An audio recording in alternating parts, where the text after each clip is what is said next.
차가운 밤 공기가 유리창을 때리는 소리만이 유일한 소음인 아우라그룹 타워의 44층은 거대한 유령선처럼 고요했다.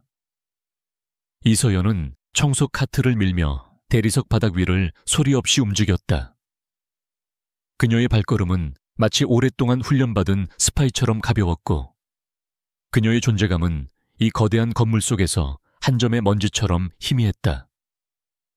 그것이 그녀가 지난 6개월 동안 터득한 생존 방식이었다. 보이지 않는 존재가 되는 것, 그 누구의 시선에도 걸리지 않는 투명 인간이 되는 것. 그래야만 그녀의 가장 소중한 비밀, 그녀의 전부인 아들 민준이를 지킬 수 있었다.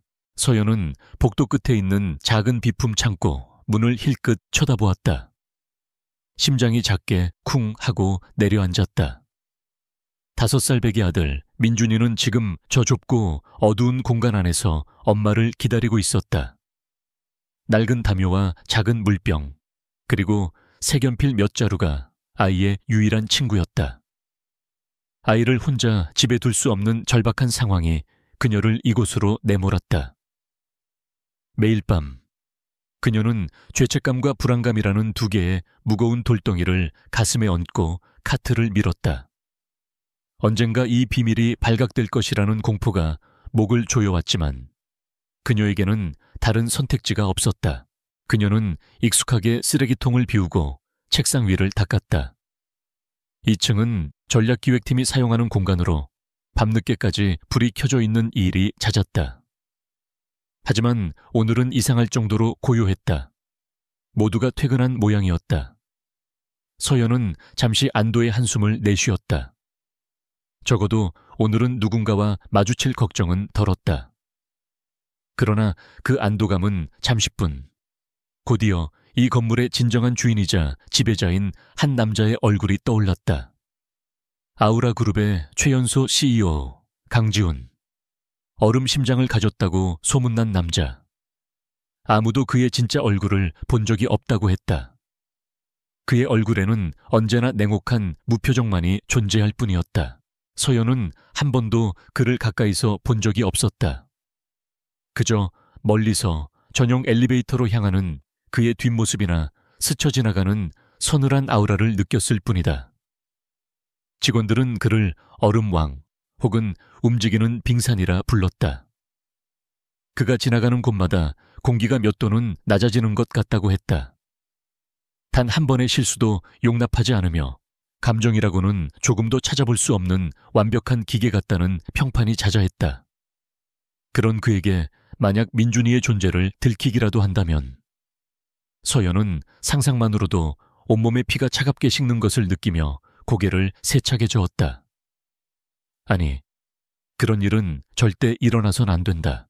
일을 서둘러 마친 서연은 비품 창고 문을 조심스럽게 열었다. 민준아, 엄마 왔어. 속삭이는 목소리에 작은 그림자가 담요 속에서 꼼지락거리며 모습을 드러냈다. 엄마, 민준이는 눈을 비비며 환하게 웃었다. 그 미소 하나가 서연의 고단했던 하루를 눈 녹듯 사라지게 했다. 쉬, 조용히 해야지, 우리 아들. 서연은 아이를 품에 꼭 껴안았다. 아이의 천이 그녀의 불안한 심장을 조금이나마 진정시켜 주었다. 배고프지? 엄마가 빵 가져왔어. 그녀는 가방에서 미리 싸온 빵과 우유를 꺼냈다. 민준이는 신이 나서 빵을 한 입 베어 물었다. 민준이가 빵을 먹는 동안 서연은 낡은 스케치북에 그려진 그림들을 넘겨보았다. 알록달록한 로봇과 공룡들.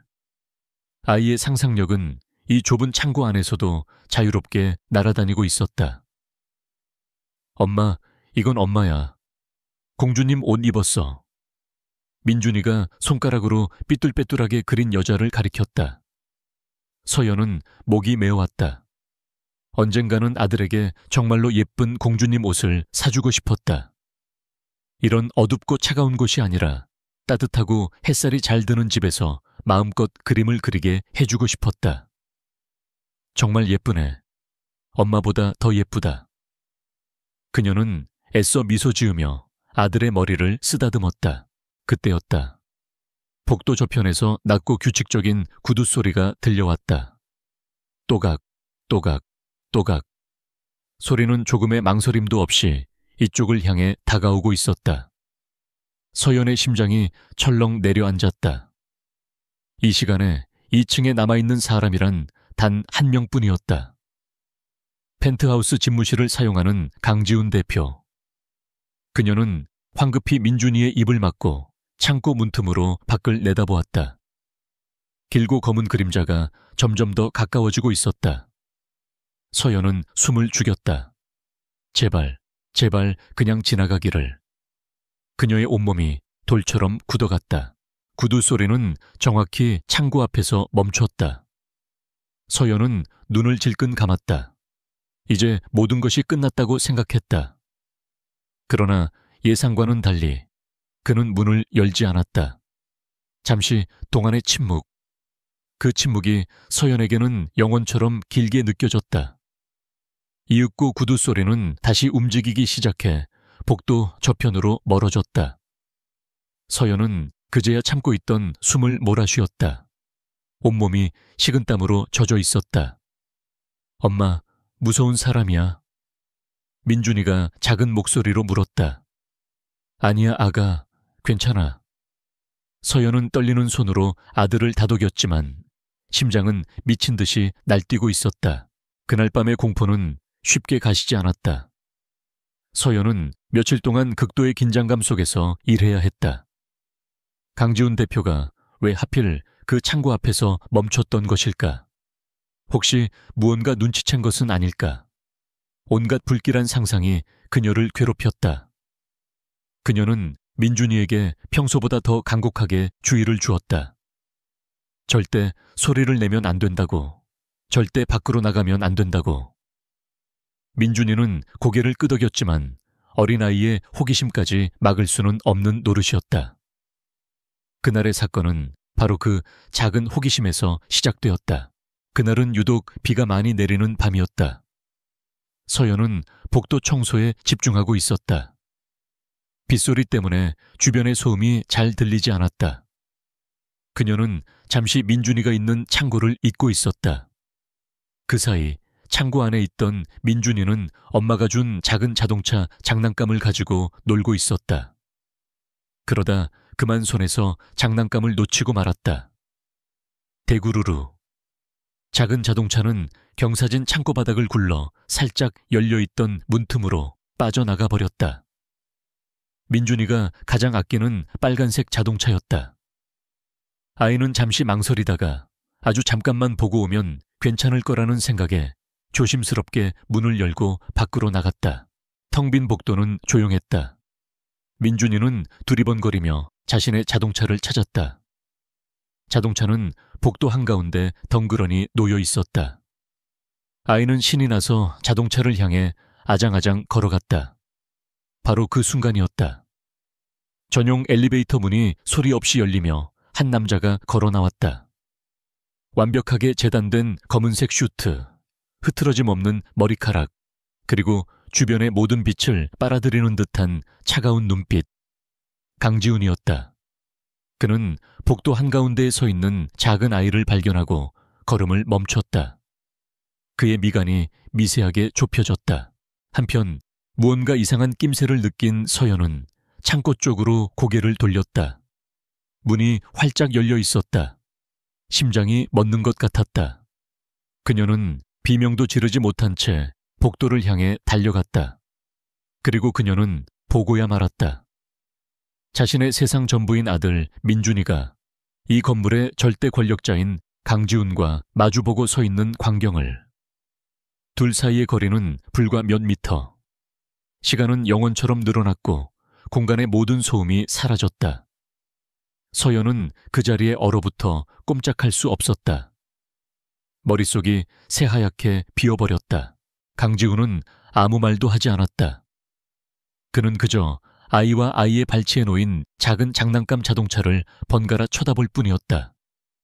그의 얼굴에는 어떤 감정도 읽을 수 없었다. 분노도 놀라움도 아닌 완벽한 무표정. 그것이 서연을 더욱 공포에 떨게 했다. 차라리 화를 내거나 소리를 지르는 편이 나았다. 폭풍전야의 고요함, 그의 침묵 속에서 서연은 자신의 해고 통지서와 함께 길거리로 쫓겨나는 모자의 비참한 미래를 보았다. 눈물이 핑 돌았지만 흘러내리지는 않았다. 민준이는 겁을 먹기는커녕 커다란 눈을 동그랗게 뜨고 남자를 올려다보고 있었다.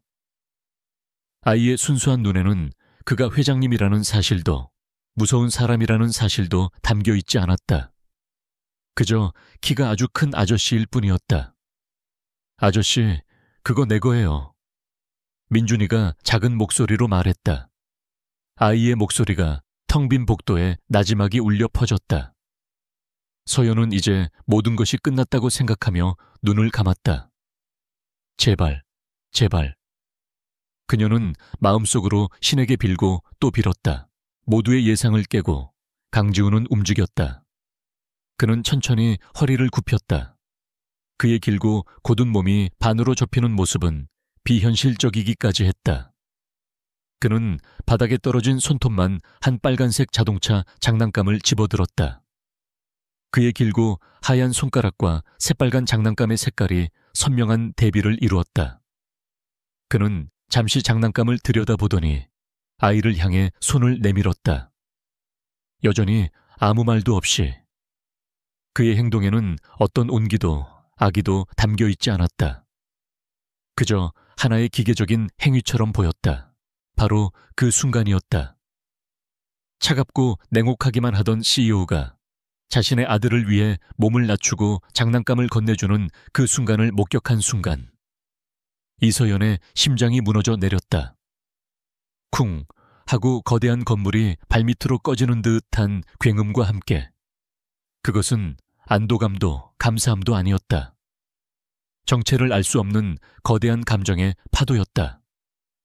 두려움, 절망, 그리고 아주 희미한, 그래서 더 위험한 무언가. 자신의 비참한 현실과 그의 예측 불가능한 행동이 충돌하며 만들어낸 균열. 그 순간 그녀는 알았다.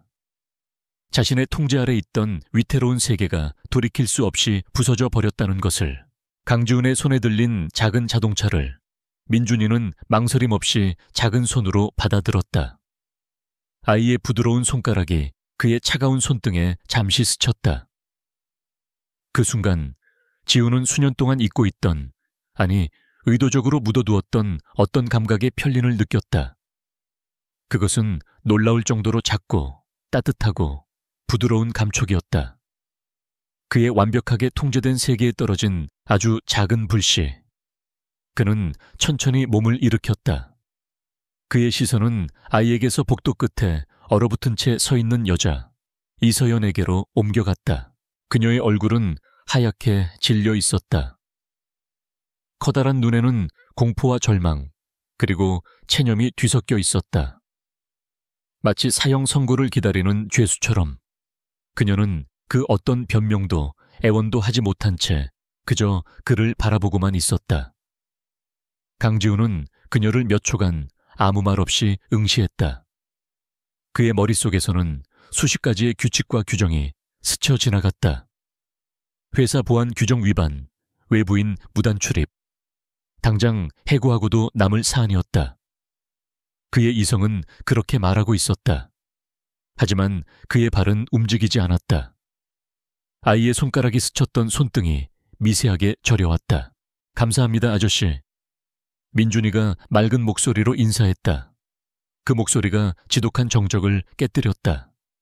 강지훈은 대답하지 않았다. 그는 그저 몸을 돌렸다. 그리고는 아무 일도 없었다는 듯 원래 가려던 방향으로 다시 걸음을 옮기기 시작했다. 그의 구두 소리가 다시 복도에 울려 퍼졌다. 또각, 또각, 또각. 멀어져 가는 소리를 들으며 이서연은 자신이 숨을 쉬는 것조차 잊고 있었다는 사실을 깨달았다. 그녀는 그가 완전히 시야에서 사라지고 나서야 비로소 주저앉듯 민준이에게 달려갔다. 민준아. 그녀는 아이를 품에 와락 껴안았다. 온몸이 사시나무처럼 떨리고 있었다. 혼을 내야 하는데 왜 함부로 나갔냐고 다그쳐야 하는데 목소리가 나오지 않았다. 그저 아이를 부숴줘라 찾는 것 말고는 할 수 있는 일이 없었다. 엄마, 나 안 혼낼 거야? 민준이가 그녀의 품속에서 물었다. 서연은 그제야 눈물을 터뜨렸다. 소리 없는 눈물이 뺨을 타고 흘러내렸다. 아니, 엄마가 미안해. 엄마가 미안해, 아가. 그녀는 아이를 지켜주지 못했다는 자책감과 정체 모를 안도감에 한참을 울었다. 그날 밤 서연은 뜬 눈으로 밤을 새웠다. 강지훈의 마지막 눈빛이 머릿속을 떠나지 않았다. 그 무표정한 얼굴 뒤에 숨겨진 의도는 무엇일까? 이것은 폭풍 전의 고요함일까? 아니면 정말로 그가 눈 감아준 것일까? 다음 날 아침 그녀는 평소보다 훨씬 더 일찍 출근 준비를 했다. 청소 반장에게 해고 통보를 받을 각오를 단단히 했다. 그러나 반장은 평소처럼 오늘의 작업 구역을 알려줄 뿐 아무 말도 하지 않았다. 사무실 직원들 누구도 그녀를 이상한 눈으로 쳐다보지 않았다. 마치 어젯밤의 일은 그녀 혼자 꾼 악몽인 것처럼 모든 것이 너무나도 평온했다. 그 평온함이 서연을 더욱 불안하게 만들었다. 차라리 처벌이 있었다면 마음이 편했을 것이다. 아무런 조치도 없다는 것은 그녀의 목에 보이지 않는 족쇄를 채운 것과 같았다. 그녀는 이제 강지훈이라는 남자의 침묵이라는 굴레에 갇혔다. 그는 언제든 마음만 먹으면 그녀의 생계와 아들의 미래를 앗아갈 수 있었다. 그날 이후 서연은 더욱더 그림자처럼 움직였다. 민준이가 머무는 창고도 건물 구석에 있는 더 작고 눈에 띄지 않는 곳으로 옮겼다. 아이에게는 이전보다 훨씬 더 엄격하게 주의를 주었다. 몇 주가 흘렀다. 위태로운 평화가 이어졌다. 강지훈은 더 이상 그들의 세상에 나타나지 않았다. 하지만 서연은 그의 존재를 항상 의식했다. 건물의 모든 CCTV가 그의 눈처럼 느껴졌다. 그러던 어느 날 밤 서연은 로비층을 청소하고 있었다. 늦은 시간 민준이의 손을 잡고 퇴근하려던 참이었다. 그때 전용 엘리베이터가 1층에 도착했고 강지훈이 걸어 나왔다. 서연은 반사적으로 민준이를 자신의 등 뒤로 숨겼다. 거대한 로비의 반대편 끝 수십 미터의 거리를 두고 두 사람의 시선이 허공에서 마주쳤다. 강지훈의 눈빛은 여전히 차가웠다. 그는 아주 잠시 그녀와 그녀의 등 뒤에 숨은 작은 아이의 존재를 확인한 듯 했다. 그리고는 아무런 표정 변화 없이 시선을 거두고 자신의 차가 대기하고 있는 밖으로 걸어 나갔다. 그 짧은 순간 서연은 확신했다. 이것이 그가 만든 규칙이라는 것을 그는 알고 있다. 그는 모든 것을 알면서도 침묵하고 있다. 이것은 용서가 아니라 묵인이었다. 보이지 않는 선을 넘지 않는 한 그는 이 비밀을 지켜주겠다는 무언의 약속. 서연은 가슴을 쓸어내리면서도 이 이상한 관계가 자신을 어디로 이끌고 갈지 몰라 두려워졌다. 그렇게 위태로운 일상이 자리를 잡아가던 어느 금요일 밤이었다. 서연은 40층 임원실 구역을 청소하고 있었다. 대부분의 사무실은 불이 꺼져 있었지만 박태수 전무의 사무실에서는 희미한 불빛이 새어나오고 있었다. 서연은 조심스럽게 그의 사무실 앞 쓰레기통을 비우고 복도를 닦았다. 그때 사무실 안에서 박 전무가 누군가와 통화하는 목소리가 들려왔다. 문이 살짝 열려 있었던 탓에 그의 목소리가 복도로 새어나왔다. 걱정 말라고. 강지훈 그 얼음덩어리 자식은 숫자밖에 모르는 놈이야. 서류상으로는 완벽하게 처리해뒀으니까 절대 눈치챌 수 없어. 박 전무의 목소리에는 자신감과 함께 교활함이 묻어 있었다. 서연은 본능적으로 움직임을 멈추고 숨을 죽였다. 남의 통화를 엿들을 생각은 없었지만 강지훈이라는 이름이 그녀의 발목을 붙잡았다. 솔라리스 프로젝트 건으로 빼돌린 자금은 이번 주말에 세탁해서 넘길 거야. 그래, 홍콩 쪽 계좌로. 그쪽 일만 잘 처리해. 이것만 성공하면 우린 평생 먹고 살 수 있으니까. 서연의 심장이 차갑게 식었다. 솔라리스 프로젝트, 자금, 세탁, 홍콩 계좌. 그녀가 완전히 이해할 수는 없는 단어들이었지만 그것들이 의미하는 바가 결코 좋은 일이 아니라는 것쯤은 짐작할 수 있었다. 박태수 전무. 그는 평소 직원들에게는 호탕하고 사람 좋은 미소로 대했지만 서연 같은 청소 노동자에게는 눈길 한번 주지 않는 이중적인 인간이었다. 강지훈의 냉혹함과는 다른 끈적하고 불쾌한 종류의 오만함을 가진 남자였다. 그나저나 요즘 강 대표가 좀 이상하긴 해. 가끔씩 늦게까지 남아서 뭘 들여다보는 것 같던데. 설마 아니겠지. 그놈이 아무리 대단해도 이 장부의 허점까지 찾아낼 수는 없을 거야. 내가 이 바닥에서만 20년이야. 박 전무는 그렇게 말하며 신경질적으로 웃었다. 그는 서연이 바로 문 밖에서 자신의 모든 말을 듣고 있다는 사실은 꿈에도 모른 채 의기양양하게 통화를 이어갔다. 서연은 최대한 소리를 내지 않고 그 자리를 벗어나기 위해 뒷걸음질 쳤다. 청소 카트를 끌고 복도 모퉁이를 돌아서자마자 서연은 벽에 등을 기대고 주저앉았다. 심장이 미친 듯이 뛰었다. 들어서는 안 될 것을 들어버렸다. 알아서는 안 될 비밀을 알아버렸다. 머릿속이 혼란스러웠다. 이 사실을 어떻게 해야 할까? 모른 척해야 했다. 당연히 그래야만 했다. 그녀는 힘없는 청소부일 뿐이고 아들을 지켜야 하는 엄마다. 거대한 상어들이 싸우는 바다에 끼어들었다가는 뼈도 못 추릴 것이 뻔했다. 하지만 강지훈의 얼굴이 떠올랐다. 자신과 아들의 비밀을 말없이 덮어준 남자.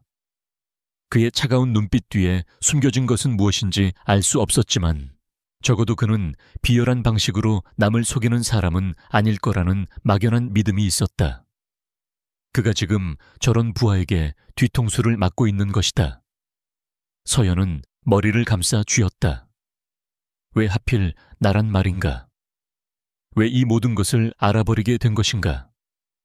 그녀는 그저 아들과 함께 조용히 아무도 모르게 살아가고 싶었을 뿐이었다. 그날 밤 서연은 잠을 이룰 수 없었다. 옆에서 곤히 잠든 민준이의 얼굴을 보며 그녀의 마음은 더욱 복잡해졌다. 아들을 지키기 위해서는 침묵해야 한다. 그러나 그녀의 양심은 무겁게 가라앉아 소리치고 있었다. 박 전무의 통화 내용이 계속 귓가에 맴돌았다. 그것은 단순한 비리를 넘어 거대한 배신이었다. 한 남자가 쌓아 올린 왕국을 뒤흔들려는 음모였다. 그리고 그 왕국의 왕은 아이러니하게도 그녀의 가장 큰 비밀을 손에 쥔 채 침묵해주고 있는 남자였다. 의심의 씨앗은 그렇게 그녀의 마음속 깊은 곳에 뿌리를 내리기 시작했다. 박태수 전무의 목소리는 이서연의 뇌리에서 떠나지 않는 유령이 되었다. 그녀는 밤마다 잠을 설쳤고 청소 카트를 미는 손에는 늘 식은땀이 배어 있었다. 모른 척해야 한다는 이성과 이대로 두면 안 될 것 같다는 양심이 매일 밤 그녀 안에서 전쟁을 벌였다. 그녀가 내린 결론은 어정쩡한 타협이었다. 위험한 일에 직접 뛰어들지는 않겠다. 하지만 눈과 귀는 열어두겠다. 그것은 아들을 둔 어미로서의 비겁한 용기였고 한 남자의 침묵에 빚을 진 자로서의 소심한 의리였다. 그녀의 조용한 수사는 그렇게 시작되었다. 그녀의 가장 강력한 무기는 그녀의 존재감 자체였다. 아무도 청소부를 주목하지 않았다. 그들은 가구와 마찬가지로 풍경의 일부였다. 서연은 이 투명함이라는 갑옷을 적극적으로 활용하기 시작했다. 특히 박태수 전무의 사무실과 그가 속한 전략기획팀의 쓰레기통은 그녀의 비밀 정보 수집처가 되었다. 이전에는 기계적으로 비워내던 쓰레기들을 이제는 늦은 밤 창고 구석에서 장갑을 낀 손으로 조심스럽게 분류했다. 대부분은 무의미한 서류 조각과 영수증들이었다. 하지만 가끔씩 그녀의 심장을 뛰게 하는 것들이 발견되었다. 갈기갈기 찢긴 문서 조각들. 서연은 그것들을 몰래 모아 민준이가 그림을 그리는 스케치북 뒷장에 풀로 붙여 퍼즐처럼 맞추기 시작했다. 여러 날에 걸친 노력 끝에 그녀는 몇 가지 단어들을 조합해낼 수 있었다. 오로라, 케이맨 제도, 페이퍼 컴퍼니. 그것들이 무엇을 의미하는지는 몰랐지만 어두운 범죄의 냄새가 물씬 풍겼다. 관찰은 그녀의 또 다른 무기였다. 그녀는 박전무 사무실 주변의 복도를 청소하는 시간을 일부러 늦췄다.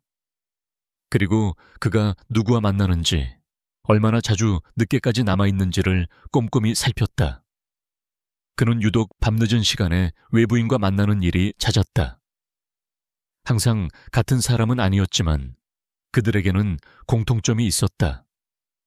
비싼 옷을 입고 있었지만 어딘지 모르게 정체를 숨기려는 듯한 태도, 그리고 주위를 경계하는 눈빛.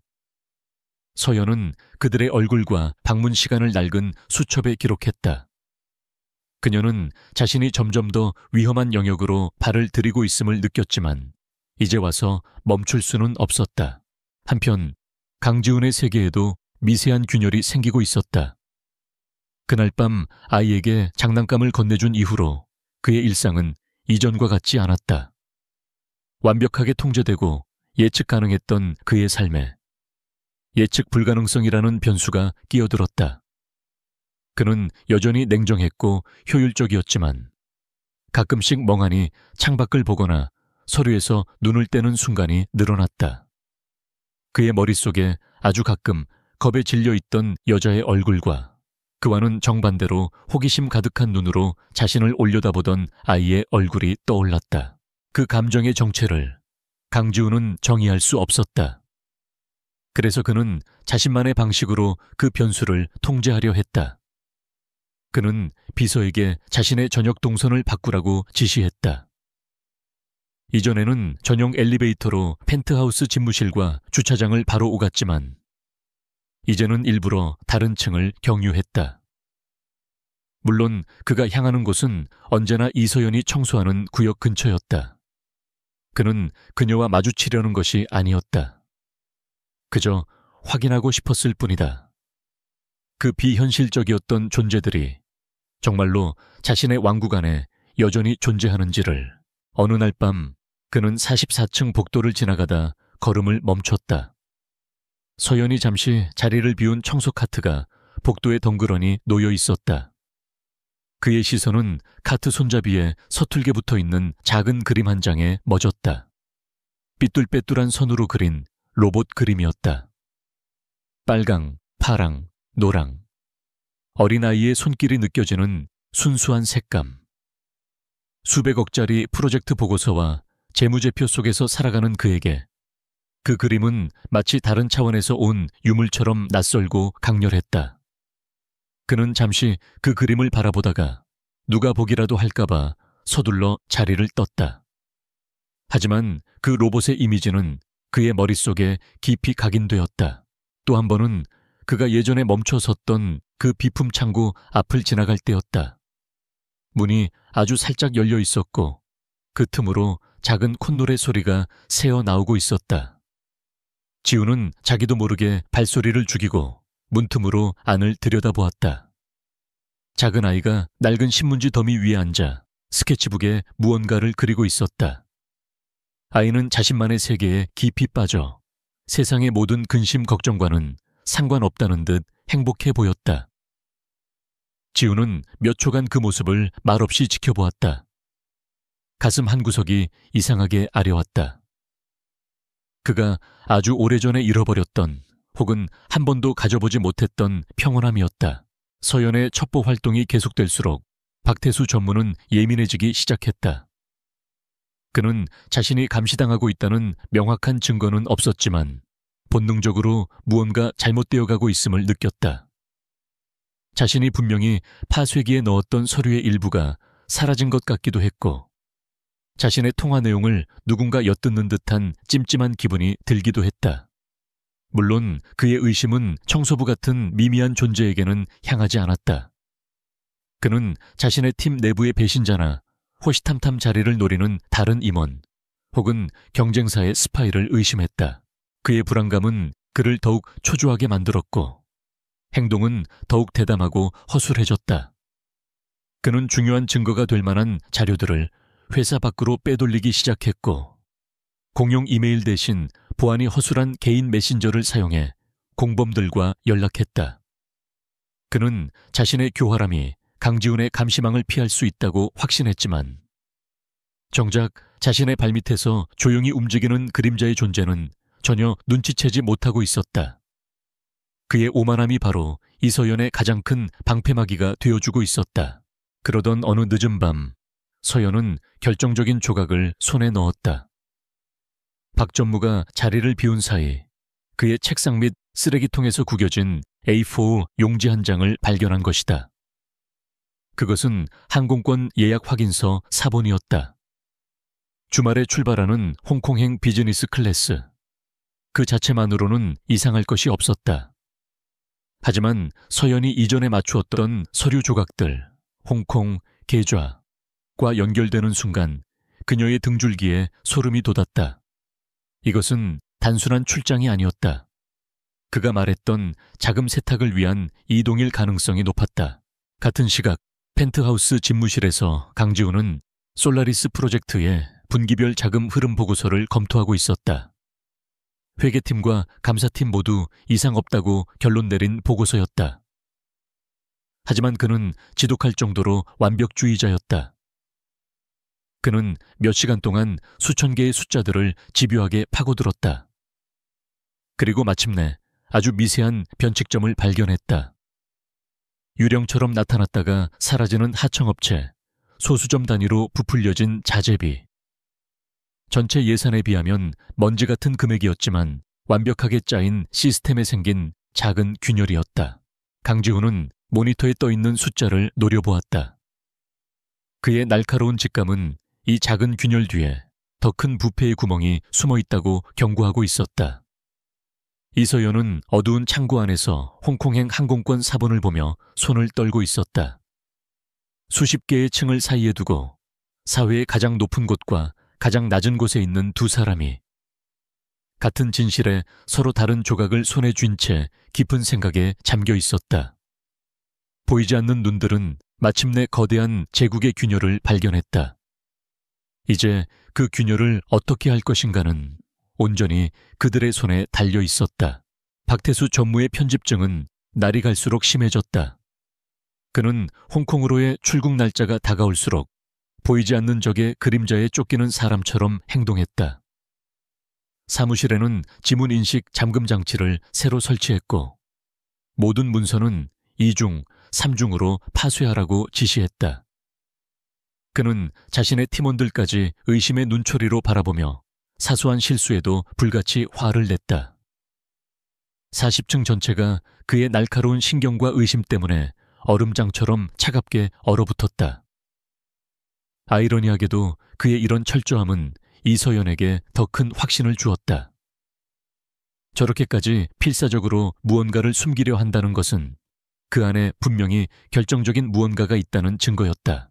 서연은 박 전무의 홍콩행 항공권 사본을 볼 때마다 심장이 조여오는 것을 느꼈다. 그가 떠나기 전에 이 모든 의혹에 쐐기를 박을 단 하나의 증거가 더 필요했다. 그녀의 직감은 그것이 박 전무의 사무실 책상 서랍 안에 있을 것이라고 말하고 있었다. 그는 중요한 메모나 숫자를 컴퓨터에 남기지 않고 낡은 검은색 수첩에 기록하는 버릇이 있었다. 그녀는 여러 번 그가 서랍을 열고 무언가를 적는 것을 목격했다. 문제는 새로 설치된 지문인식 잠금 장치와 그 안에 있는 책상 서랍의 자물쇠를 어떻게 통과하느냐였다. 기회는 생각보다 빨리 찾아왔다. 어느 날 밤 박 전무가 다른 부서와의 긴급 회의로 불려나갔다. 회의가 길어질 것이라는 소문이 돌았다. 이것이 마지막 기회일지도 모른다고 생각한 서연은 심호흡을 했다. 그녀는 청소 카트에서 몰래 숨겨두었던 가느다란 철사와 작은 드라이버를 꺼냈다. 지문 인식 잠금 장치는 그녀가 어떻게 할 수 있는 영역이 아니었지만 그녀는 박 전무가 방심하는 순간을 알고 있었다. 그는 회의처럼 잠시 자리를 비울 때 문을 완전히 닫지 않고 살짝 열어두는 버릇이 있었다. 만일의 사태에 대비해 자신의 물건을 감시하려는 교활함 때문이었다. 서연은 유령처럼 그의 사무실 안으로 스며들었다. 비싼 가죽과 희미한 향수 냄새가 그녀의 코를 찔렀다. 심장이 귀 바로 옆에서 쿵쾅거리는 것 같았다. 그녀는 책상으로 다가가 서랍 자물쇠에 철사를 꽂아 넣었다. 손이 덜덜 떨려왔지만 민준이의 얼굴을 떠올리며 간신히 평정심을 유지했다. 몇 번의 시도 끝에 딸깍 하는 아주 작은 소리와 함께 자물쇠가 풀렸다. 서랍 안에는 서류 몇 장과 함께 예상대로 검은색 수첩이 놓여 있었다. 그녀는 수첩을 꺼내 떨리는 손으로 빠르게 페이지를 넘겼다. 날짜와 함께 적힌 이름들, 의미를 알 수 없는 숫자들의 나열. 분명히 장부였다. 바로 그 순간 복도 저편에서 구두 소리가 들려왔다. 박전무였다. 회의가 예상보다 일찍 끝난 모양이었다. 서연의 머릿속이 하얗게 비었다. 숨을 곳도 도망칠 시간도 없었다. 그녀는 황급히 수첩을 서랍에 다시 던져 넣었다. 하지만 너무 서두른 나머지 서랍을 제대로 닫지 못했다. 미세하게, 아주 미세하게 서랍이 열려 있었다. 그녀는 사무실을 빠져나와 간신히 청소 카트 뒤에 몸을 숨기듯 자세를 잡았다. 거의 동시에 박전무가 복도 모퉁이를 돌아 그녀 앞에 나타났다. 여기서 뭘 하고 있는 거지? 박전무의 목소리는 칼날처럼 날카로웠다. 그의 의심 가득한 눈이 서연의 얼굴과 그녀 뒤에 있는 자신의 사무실 문을 번갈아 훑었다. 서연은 아무 말도 할 수 없었다. 머릿속에서는 최악의 시나리오가 그려졌다. 경찰, 해고, 그리고 민준이와 함께 길거리로 나앉는 자신의 모습. 그녀는 완벽하게 걸려들었다. 대답 못하나? 왜 남의 사무실 앞에서 얼쩡거리고 있냐는 말이야. 그가 한 걸음 더 다가왔다. 그의 눈빛은 먹잇감을 발견한 맹수처럼 번뜩였다. 같은 시각 펜트하우스 집무실에서 강지우는 여러 개의 CCTV 화면을 동시에 보고 있었다. 박태수에 대한 의심이 깊어진 그는 며칠 전부터 그의 동선을 예의주시하고 있었다. 그리고 지금 그의 눈앞에서 믿을 수 없는 광경이 펼쳐지고 있었다. 박태수가 그 청소부 이서연을 위협적으로 몰아쓰고 있었다. 화면 너머로도 그녀의 얼굴에 서린 극도의 공포와 박태수의 포식자 같은 눈빛이 선명하게 느껴졌다. 지훈의 미간이 깊게 패였다. 그의 이성은 개입해서는 안 된다고 말했지만 그의 손은 이미 이성을 앞질러 움직이고 있었다. 그는 인터컴 버튼을 눌렀다. 40층 전체에 연결된 비상 연락망이었다. 그의 차갑고 권위적인 목소리가 복도 전체에 메아리처럼 울려 퍼졌다. 이서연 씨, 청소 1팀. 지금 즉시 내 집무실로. 목소리는 감정 한 점 없이 메마르고 단호했다.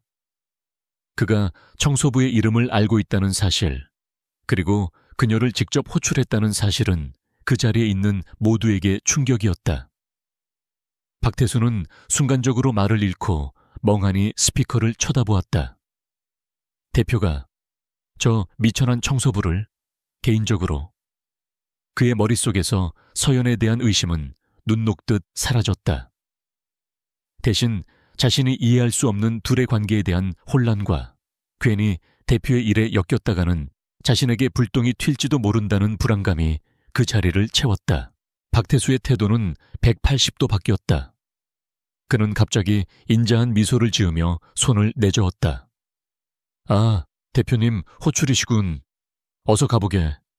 복도가 좀 지저분해서 한마디 했을 뿐이야. 오해 말라고. 그의 목소리에는 아첨과 비굴함이 섞여 있었다. 그는 서연에게서 시선을 떼고 마치 아무 일도 없었다는 듯 자신의 사무실로 휙 들어가 버렸다. 서연은 여전히 상황 파악이 되지 않은 채 그 자리에 서 있었다. 자신이 방금 지옥의 문턱에서 돌아왔다는 사실조차 실감나지 않았다. 애워서 가보라니까. 사무실 안에서 박전무의 짜증 섞인 목소리가 들려왔다. 서연은 그제야 정신을 차리고 기계적으로 몸을 움직였다. 청소 카트를 그 자리에 버려둔 채 그녀는 건물의 심장부, 가장 높은 곳으로 향하는 전용 엘리베이터 쪽으로 걸어갔다. 그녀는 자신이 구원받은 것인지 아니면 단지 다른 처형장으로 끌려가는 것인지 알 수 없었다. 강지훈이 왜 자신을 불렀을까? 모든 것을 알고 있는 것일까? 온갖 질문들이 머릿속을 헤집어 놓았다. 펜트하우스에서 강지훈은 CCTV 모니터를 껐다. 그의 얼굴은 여전히 어떤 감정도 읽을 수 없는 가면 같았다. 그는 자신이 왜 그랬는지 스스로에게 되물었다. 그것은 계산된 행동이 아니었다. 순수한 충동, 거의 본능에 가까운 보호 반응이었다. 그리고 이제 그는 그 충동의 결과를 감당해야 했다. 겁에 질린 한 여자가 곧 이 문을 두드릴 것이고 그는 그녀를 이곳으로 호출한 합당한 이유를 만들어내야 했다. 엘리베이터가 도착하는 소리가 들렸다. 서연은 이제 호랑이 굴의 가장 깊은 곳으로 제 발로 걸어 들어왔다. 최상층으로 향하는 엘리베이터는 소리 없이 상승했다. 이서연은 자신의 심장 소리가 엘리베이터 전체를 울리는 것 같다고 생각했다. 매끄러운 거울 벽에 비친 자신의 모습은 초라하기 짝이 없었다. 낡은 작업복, 불안에 질린 얼굴. 지금 그녀는 이 건물의 왕을 만나러 가는 길이었다. 그것도 가장 비천한 신분으로. 엘리베이터 문이 열리자 거대하고 적막한 공간이 그녀를 맞았다. 모든 것이 흙과 백, 그리고 회색으로 이루어진 공간. 살아있는 것의 온기라고는 찾아볼 수 없는 마치 현대 미술관 같은 곳이었다. 한 명의 비서가 그녀를 기다리고 있었다. 비서는 그녀를 위아래로 훑어보았지만 그 눈에는 어떤 감정도 담겨있지 않았다. 이쪽입니다. 비서는 그녀를 거대한 문으로 안내하고는 말없이 사라졌다. 서연은 마른 침을 삼키고 조심스럽게 문을 두드렸다. 들어오세요. 안에서 낮고 차가운 목소리가 들려왔다. 강지훈의 목소리였다. 그녀는 심호흡을 하고 문고리를 잡았다. 문은 생각보다 훨씬 무거웠다. 사무실은 그녀가 상상했던 것보다 훨씬 더 넓고 압도적이었다. 한쪽 벽면 전체가 유리로 되어 있어 서울의 야경이 파노라마처럼 펼쳐져 있었다. 발밑으로 반짝이는 불빛들은 마치 다른 세상의 이야기처럼 비현실적이었다. 강지훈은 그 야경을 등지고 서 있었다. 검은 실루엣은 마치 도시의 지배자처럼 보였다. 서연은 입구에 못 박힌 듯 서서 감히 움직이지 못했다. 대표님, 부르셨습니까? 그녀의 목소리는 스스로 듣기에도 민망할 정도로 가늘게 떨리고 있었다. 강지훈은 천천히 몸을 돌렸다. 그의 얼굴은 여전히 읽을 수 없는 가면을 쓰고 있었다. 그는 자신의 거대한 책상 쪽으로 걸어가 자리에 앉았다. 그리고는 한참 동안 서류를 뒤적이는 척하며 그녀를 세워두었다. 서연은 그 침묵의 무게에 짓눌려 숨쉬기조차 힘들었다. 그가 의도적으로 자신을 압박하고 있다는 것을 알 수 있었다. 시간이 흐른 뒤 그는 마침내 고개를 들었다. 이서연 씨, 그가 입을 열었다. 네, 대표님. 내 사무실에서 계속 소독약 냄새가 나는 것 같은데 혹시 청소약품을 바꿨나? 그의 질문은 너무나 사소하고 일상적이어서 오히려 비현실적으로 들렸다. 이 거대한 건물의 CEO가 고작 청소약품 냄새 때문에 자신을 직접 호출했단 말인가? 서연은 그의 의도를 알 수 없어 더욱 공포스러웠다. 죄송합니다. 혹시 향이 너무 강했다면 내일부터는 다른 제품으로 바꾸겠습니다. 그녀는 90도로 허리를 숙였다. 지금 그녀가 할 수 있는 것은 오직 사과와 복종뿐이었다. 그녀는 그가 원하는 대로 보잘것없는 청소부의 역할을 연기해야만 했다. 강지훈은 그녀의 대답에 아무런 반응도 보이지 않았다. 그는 그저 턱을 괜 채 굴욕감에 떨고 있는 그녀를 관찰했다. 그녀의 공포는 진짜였다. 그리고 그 공포의 근원이 단순히 자신 때문만이 아니라는 것도 알 수 있었다. 그는 자리에서 일어나 그녀에게로 천천히 걸어왔다. 그의 움직임에 서연은 자신도 모르게 몸을 움츠렸다. 그는 그녀의 바로 앞에 멈춰 섰다. 둘 사이의 거리가 너무 가까워서 서연은 그의 귀한 슈트에서 나는 희미하고 서늘한 향기를 맡을 수 있었다. 그는 이전에 가식적인 질문을 던져버리고 목소리를 낮춰 본론으로 들어갔다. 그의 목소리는 더 이상 딱딱하지 않았지만 그 안에 담긴 무게감은 훨씬 더 무거웠다. 박태수 전무가 당신을 괴롭힙니까? 그 직설적인 질문에 서연의 심장이 쿵 하고 바닥으로 떨어졌다. 그는 알고 있었다. CCTV로 모든 것을 보고 있었던 것이다. 그녀의 머릿속은 수만 가지 생각으로 복잡하게 얽혔다. 사실대로 말해야 할까? 하지만 그랬다가는 박전무의 보복을 감당할 수 없었다. 그렇다고 거짓말을 하기에는 이 남자의 눈빛이 너무나도 날카로웠다. 아닙니다. 대표님, 절대 그런 일 없습니다. 서연은 반사적으로 부인했다. 그것이 그녀가 선택할 수 있는 유일한 생존 방식이었다. 강자를 부인하고 약자의 위치를 고수하는 것. 그녀는 누구도 믿을 수 없었다. 특히 이 남자 강지훈은 더욱더 믿을 수 없었다. 그가 지금 보이는 관심이 변덕일지 아니면 더 깊은 함정일지 알 수 없었다. 박 전무님은 좋은 분이십니다. 제가 일을 제대로 못해서 잠시 꾸중을 들었을 뿐입니다. 그녀는 필사적으로 둘러댔다. 강지훈은 그녀의 거짓말을 추궁하지 않았다. 그는 이미 예상했다는 듯 고개를 작게 끄덕였다. 그는 창가로 다시 걸어가 잠시 밖을 내다보았다. 이 회사는 내 인생 전부요. 그가 혼잣말처럼 말했다. 내가 처음부터 끝까지 내 손으로 전부 일궈낸 곳이지. 그래서 나는 내 집의 기초를 갉아먹는 쥐새끼들을 용납하지 않소. 그의 목소리에는 얼음 같은 분노가 서려 있었다. 그는 다시 서연을 돌아보았다. 나는 당신이 무엇을 알고 있는지 묻지 않겠소. 당신에게 무언가를 강요할 생각도 없어. 그는 책상으로 돌아가 명함 한 장을 꺼내 들었다.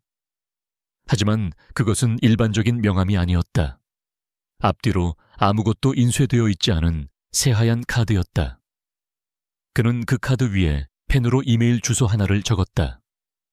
그리고는 그것을 서연에게 내밀었다. 만약 당신이 무언가를 보거나 듣게 된다면 이 회사를 해칠 수 있는 무언가를 이곳으로 보내시오. 철저하게 익명은 보장하지. 이것은 명령이 아니라 제안이오.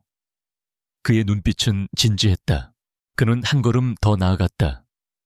그리고 한 가지 더. 박태수 전무는 위험한 사람이오. 조심하는 게 좋을 거요. 그것은 협박이 아닌 명백한 경고였다. 그는 처음으로 그녀를 청소부가 아닌 위험에 처한 한 사람으로 대하고 있었다. 그는 그녀의 현실을 꿰뚫어 보고 있었고 그녀가 처한 위험을 인지하고 있었다. 그 순간 서연은 자신을 둘러싸고 있던 투명한 벽에 금이 가는 것을 느꼈다.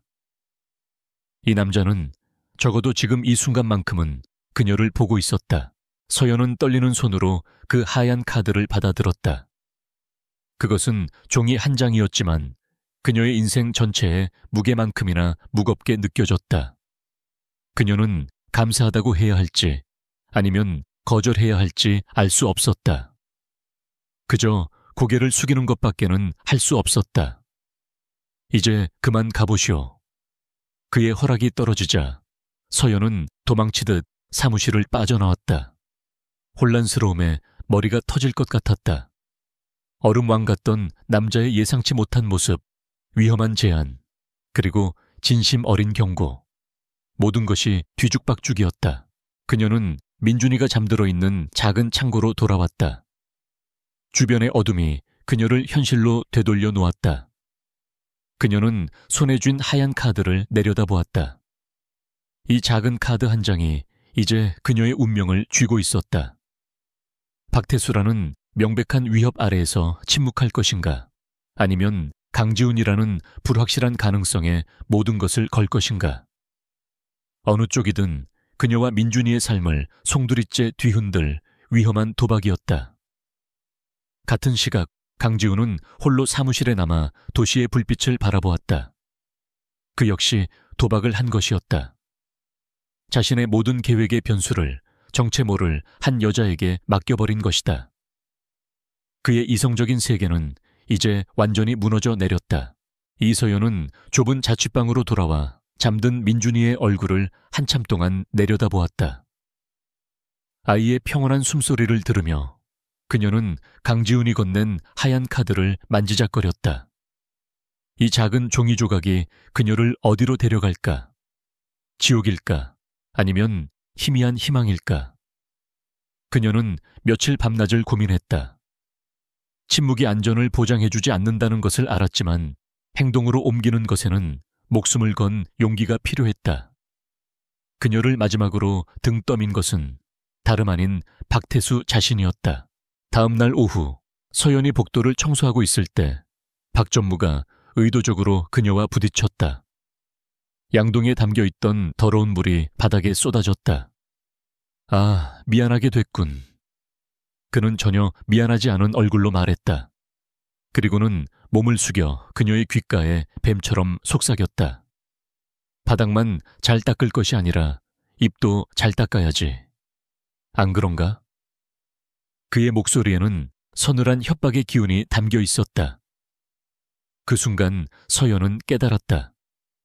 더 이상 물러설 곳이 없다는 것을. 침묵은 생존이 아니라 느린 죽음일 뿐이라는 것을. 그날 밤 서연은 동네 공공도서관의 컴퓨터 앞에 앉았다. 자신의 흔적을 남기지 않기 위한 최소한의 노력이었다. 그녀는 강지훈이 적어준 이메일 주소로 짧은 메일을 보냈다. 내용은 간결했다. 박 전무의 이름과 함께 그녀가 외웠던 홍콩행 비행기 편명을 적었다. 그리고 마지막에 한 문장을 덧붙였다. 그가 떠나기 전에 막아야 합니다. 발신인 이름은 자신의 성을 딴 S라고만 남겼다. 전송 버튼을 누르는 그녀의 손가락이 미세하게 떨렸다. 주사위는 던져졌다. 강지훈은 자신의 펜트하우스에서 이메일을 확인했다. 그는 S라는 이니셜을 보자마자 그것이 누구에게서 온 것인지 직감했다. 비행기 편명은 박 전무가 공식적으로 제출한 출장 계획서의 것과 일치했다. 하지만 익명의 제보자가 보내온 긴급한 메시지는 이 출장이 단순한 업무가 아님을 확신하게 해주었다. 그녀가 마침내 자신을 믿기로 선택한 것이다. 그는 즉시 자신의 가장 충직한 비서에게 은밀한 지시를 내렸다. 둘만의 접선 장소를 마련하라는 것이었다. 며칠 뒤 서연은 비서가 전달해준 메모에 따라 자정이 넘은 시간에 아우라타워의 지하 5층 주차장으로 향했다.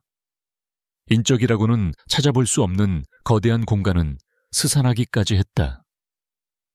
약속된 구역인 H 세블 기둥 옆에는 불이 꺼진 검은색 세단 한 대가 유령처럼 서 있었다. 서연이 차 근처로 다가가자 뒷좌석 문이 소리 없이 열렸다. 안에는 강지훈이 앉아 있었다. 그녀는 마른 침을 삼키고 차에 올라탔다. 차 안에 밀폐된 공간이 두 사람 사이의 긴장감을 극도로 끌어올렸다. 와주어서 고맙소. 강지훈이 먼저 입을 열었다. 그의 목소리는 여전히 낮고 차가웠지만 사무실에서와는 다른 미묘한 변화가 느껴졌다. 이것들입니다. 서연은 서론 없이 품 안에 숨겨왔던 증거들을 꺼내 그에게 건넸다. 지난 몇 주간 몰래 모아 퍼즐처럼 맞춘 파쇄된 서류 조각들, 박 전무의 방문객들을 기록한 낡은 수첩, 그리고 결정적인 증거인 홍콩행 항공권 예약 확인서 원본. 강지훈은 작은 펜라이트를 켜고 그녀가 건넨 자료들을 꼼꼼히 살폈다. 그는 감탄이나 칭찬 대신 날카롭고 전술적인 질문들을 던졌다. 이 서류는 언제 발견했어? 이 수첩에 적힌 사람은 인상이 어땠지? 그 외에 또 들은 것은 없나? 그는 더 이상 그녀를 청소부로 대하지 않았다. 마치 숙련된 정보 요원을 대하듯 그녀의 관찰력과 기억력을 존중했다. 서연은 그의 질문에 막힘없이 대답했다. 어둡고 외로운 밤들을 버티게 해준 것은 바로 이 기억들이었기 때문이다. 그녀의 명확한 답변을 들으며 강지훈의 눈빛이 조금씩 변해갔다. 놀라움과 신뢰가 그 안에 자리 잡기 시작했다. 강지훈은 자신이 발견한 재무제표상의 변칙점에 대해 설명했다. 서연이 가져온 현장의 증거들은 그가 가진 데이터의 빈틈을 완벽하게 메워주었다. 박태수는 단순히 회사 돈을 횡령하는 수준이 아니었다. 그는 솔라리스 프로젝트의 핵심 기술을 홍콩의 경쟁사에게 팔아넘기려 하고 있었다. 그것은 회사의 명운을 뒤흔들 수 있는 거대한 반역이었다. 경찰에 신고할 수는 없어. 박태수는 법망을 빠져나갈 방법을 이미 다 마련해 뒀을 거요. 강지훈이 말했다. 모든 이사들이 모인 공개적인 자리에서 그가 반박할 수 없는 증거로 그를 무너뜨려야 하. 그들의 비밀스러운 공조는 그렇게 시작되었다. 그들은 그 후로도 몇 번 더 어두운 주차장에서 만났다. 함께 증거를 분석하고 박전무를 무너뜨릴 계획을 세웠다. 이 은밀한 시간 속에서 두 사람의 관계는 딱딱한 갑옷을 벗고 조금씩 변화하기 시작했다. 서연은 그의 얼음가면 뒤에 숨겨진 회사를 지키기 위한 고독한 책임감과 압박감을 엿보았다. 강지훈은 그녀의 연약해 보이는 외모 뒤에 감춰진 강인한 용기와 날카로운 지성을 발견했다. 어느 날 서연은 회의 내내 민준이가 열이 난다는 어린이집의 연락 때문에 안절부절 못했다. 그녀의 불안함을 눈치챈 강지훈은 이유를 물었다. 그녀가 조심스럽게 상황을 설명하자 그는 아무 말 없이 어디론가 전화를 걸었다. 그리고는 말했다. 내 비서가 병원을 예약했을 거요. 국내 최고의 소아과 의사이니 걱정 말고 지금 가보시오. 그의 배려는 서툴렀지만 그 안에 담긴 진심은 서연의 마음을 세차게 흔들었다. 그는 또한 그녀가 모르는 사이 자신의 경호팀을 시켜 그녀와 민준이의 주변을 24시간 경호하게 했다. 그는 이제 두 사람의 안전에 대한 책임까지 짊어지기로 결심한 것이다. 마침내 운명의 날이 다가왔다. 박전무를 심판대에 세울 이사회는 이틀 앞으로 다가왔다. 그는 자신의 계획이 완벽하다고 믿으며 홍콩에서의 달콤한 미래를 꿈꾸고 있었다. 자신을 옥죄어 오는 거대한 그물의 존재는 전혀 눈치채지 못한 채 이사회를 앞둔 마지막 비밀 회동. 차 안에는 무거운 침묵과 함께 묘한 동지애가 흘렀다. 폭풍전야의 고요함이었다. 강지훈은 출발하려는 서연을 잠시 붙잡았다. 그리고는 처음으로 진심 어린 눈빛으로 그녀를 바라보며 말했다. 이서연 씨, 당신이 아니었으면 불가능했을 거요. 그 말 한마디에 두 사람은 더 이상 대표와 청소부가 아닌 빛과 그림자로 이루어진 하나의 팀이 되었다. 운명의 날 아침, 아우라 타워의 공기는 평소보다 몇 배는 더 무겁고 날카로웠다. 최고위급 임원들이 모두 모이는 정기이사회가 열리는 날이었다. 건물 전체에 보이지 않는 긴장감이 흘렀다. 박태수 전무는 그 긴장감의 중심에 있으면서도 가장 여유로운 사람이었다. 최고급 원단으로 만든 슈트를 입은 그는 자신감 넘치는 미소로 다른 이사들과 인사를 나눴다. 그에게 오늘 이사회는 홍콩으로 떠나기 전 거치는 마지막 요식행위일 뿐이었다. 자신의 화려한 성공 신화에 정점을 찍고 이 지루한 왕국을 떠나기 위한 마지막 무대. 그는 자신의 발밑에서 거대한 함정이 입을 벌리고 있다는 사실을 전혀 알지 못했다. 강지훈은 회의실 가장 상석에 앉아 있었다.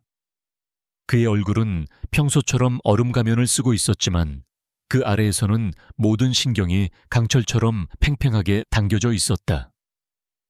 그는 지난 며칠간 서연과 함께 밤을 새워 맞춰온 계획의 모든 단계를 머릿속으로 수없이 반복해서 그리고 있었다. 단 한 번의 실수도 용납되지 않는 회사의 명운이 걸린 싸움이었다. 한편 이서연은 이사회실에서 몇 걸음 떨어진 작은 대기실에 앉아 있었다. 강지훈의 비서가 가져다준 단정하지만 깨끗한 원피스 차림이었다. 그녀는 더 이상 청소부가 아닌 이 거대한 전쟁의 마지막 무기였다. 그녀의 손은 차갑게 식어 있었고 심장은 갈비뼈를 부술듯이 세차게 뛰고 있었다. 이사회는 평범하게 시작되었다. 몇 가지 안건 보고가 지루하게 이어졌다. 마침내 강지훈이 입을 열었다. 다음은 솔라리스 프로젝트의 진행 상황과 향후 전망에 대해 박태수 전무의 발표가 있겠습니다. 그 말이 신호였다. 박 전무는 기다렸다는 듯 자신만만하게 연단으로 나아갔다. 그는 유창하고 카리스마 넘치는 목소리로 프로젝트의 눈부신 성과와 장밋빛 미래에 대해 떠들었다. 온갖 거짓 데이터와 부풀려진 수치들이 스크린을 화려하게 수놓았다. 그는 자신이 이 회사의 미래를 책임질 유일한 대안이라는 듯 스스로를 영웅으로 포장하고 있었다. 그의 발표가 끝나자 이사들 사이에서 감탄 섞인 박수가 터져 나왔다. 강지훈 역시 표정 없는 얼굴로 박수를 쳤다. 훌륭한 발표였습니다, 박 전무. 그는 박 전무를 자리로 돌려보내지 않았다. 하지만 몇 가지 사소한 숫자들이 제 눈에 띄는군요. 강지훈은 자신의 노트북을 메인 스크린에 연결했다. 화면에는 그가 발견한 회계 장부의 변칙적인 데이터들이 나타나기 시작했다. 유령 회사의 이름들, 부풀려진 자재비 내역, 출처가 불분명한 자금의 흐름. 그는 아직 박 전무를 직접적으로 고발하지 않았다. 그저 건조한 목소리로 데이터가 의미하는 바를 논리적으로 설명할 뿐이었다. 회의실의 분위기가 급격하게 차가워졌다. 이사들의 얼굴에서 미소가 사라졌다.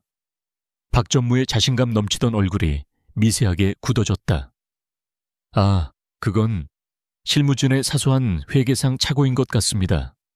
제가 나중에 다시 확인하고 보고 드리겠습니다. 그는 애써 태연한 척하며 상황을 무마하려 했다. 대표님, 이런 자질구레한 숫자들로 모든 분의 귀한 시간을 뺏을 수는 없지 않습니까? 그는 교묘하게 논점을 흐리고 강지훈을 쪼잔한 상사로 몰아가려 했다. 박 전무는 한 걸음 더 나아가 강지훈에게 역공을 시도했다. 어쩌면 대표님께서는 너무 큰 그림만 보시느라 이런 현장의 디테일까지는 미처 파악하지 못하시는 것일지도 모르겠습니다. 그 오만한 말이 바로 강지훈이 기다리던 순간을 만들었다. 현장의 디테일이라.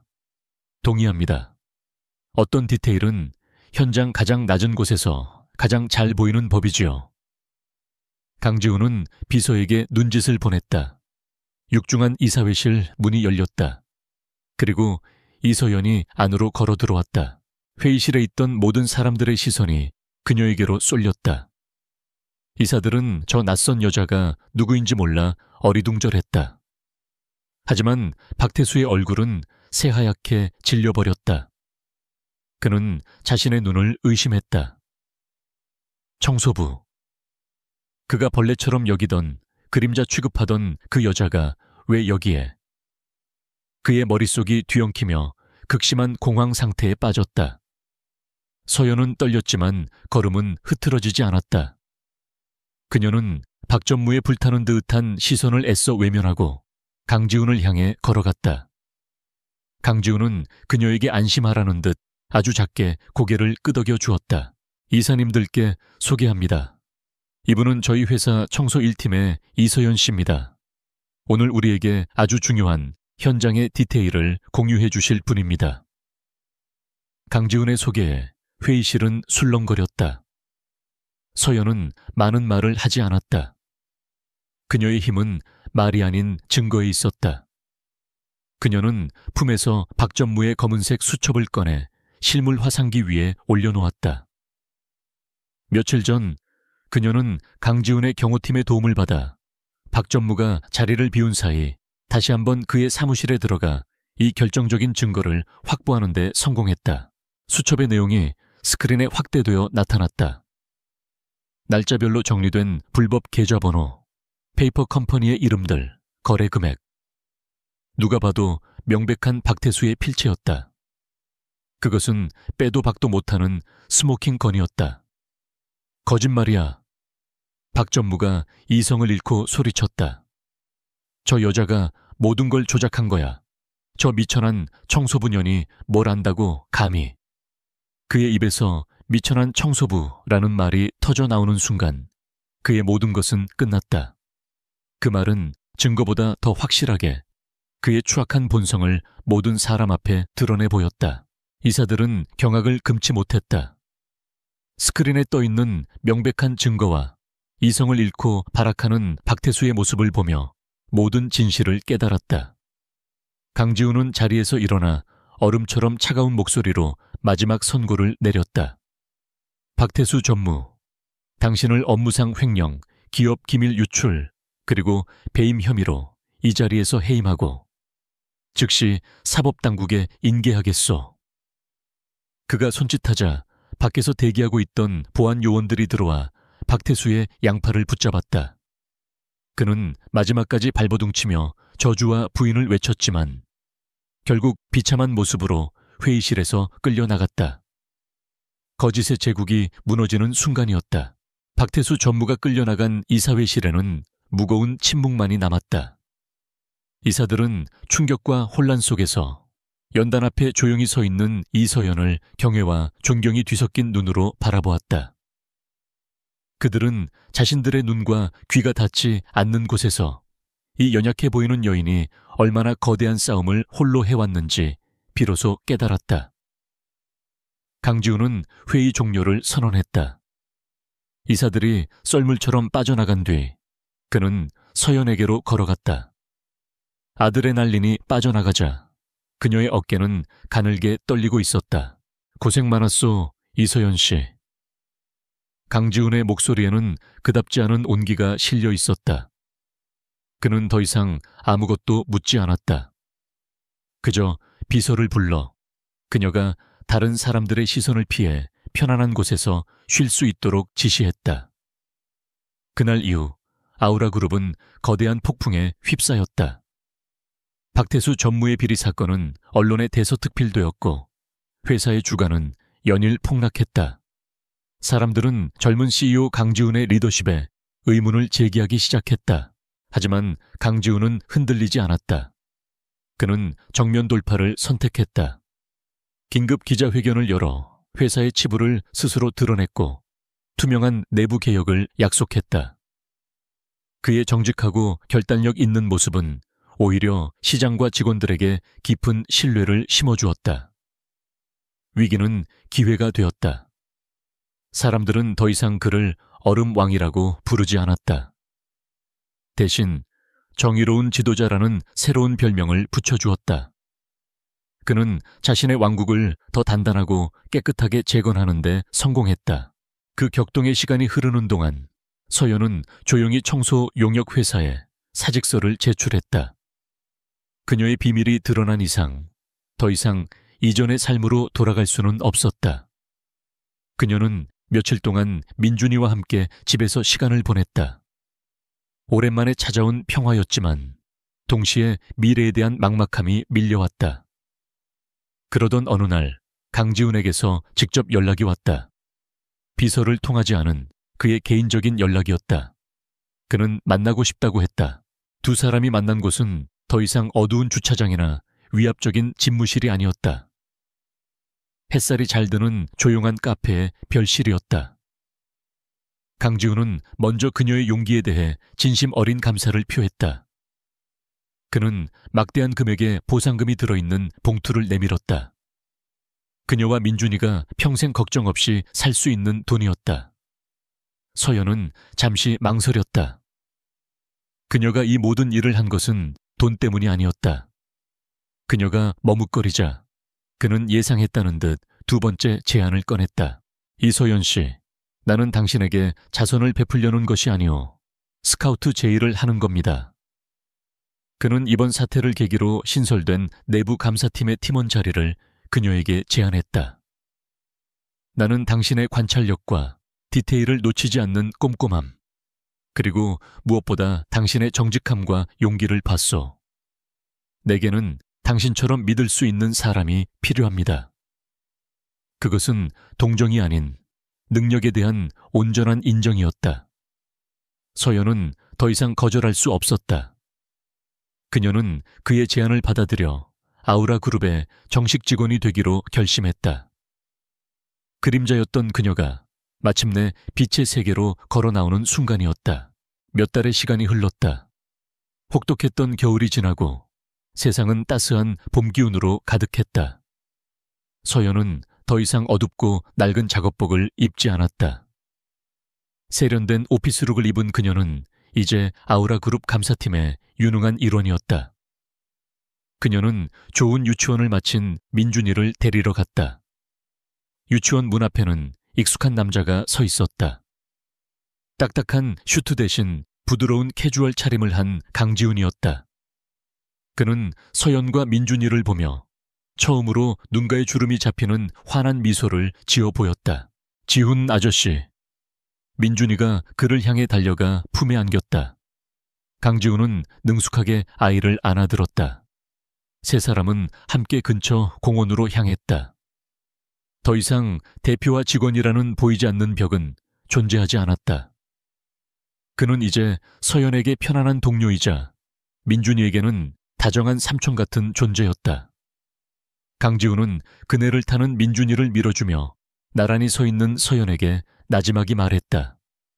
아주 작은 자동차 장난감 하나가 세상을 바꿀 수 있다는 걸 그때는 미처 몰랐소.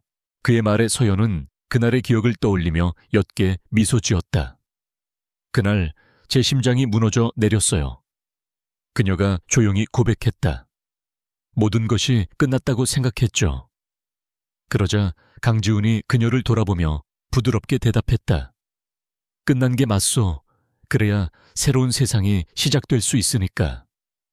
그의 따뜻한 눈빛과 그녀의 평온한 눈빛이 허공에서 마주쳤다. 두려움으로 무너져 내렸던 그녀의 심장은 이제 새로운 희망과 설렘으로 다시 차오르고 있었다. 따스한 봄 햇살 아래 세 사람이 나란히 공원을 걸어갔다.